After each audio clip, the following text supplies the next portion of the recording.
Tatlong hinihinalang tulak ng iligal na droga ang naaresto sa isang matagumpay na buy-bust operation na ikinasa ng mga operatiba ng Talomo Police Station sa Barangay Panacan, Davao City.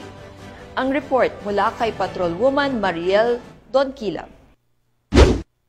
Aresto ang tatlong individual, kabilang ang isang street-level individual sa ikinasang buy-bust operation ng mga operatiba ng Bahada Police Station nitong ika-29 ng Hulyo taong kasalukuyan sa Barangay Malagamot, Panacan, Davao City. Kinilala ni Police Major Mark Anthony C. Egos, Acting Station Commander ng Bahada Police Station, ang mga naaresto na sina alias Paul, isang street-level individual, alias Alma at alias Naknak na pawang mga residente ng nasabing lugar. Nakumpiska mula sa mga sospek ang sachet ng hinihinalang shabu na may standard drug price na 10,000 pesos at mga drug paraphernalia. Ang mga naaresto ay kasalukuyang nasa kustodiya na ng Bahada Police Station at mahaharap sa kasong RA 9165 o Comprehensive Dangerous Drugs Act of 2002. Pinaalahanan naman ng mga otoridad ang publiko na patuloy ang kanilang kampanya laban sa iligal na droga at hinihikayat ang mamamayan na makipagtulungan sa pamamagitan ng pagbibigay impormasyon na maaaring makatulong sa pagbuwag ng mga drug syndicate sa rehiyon.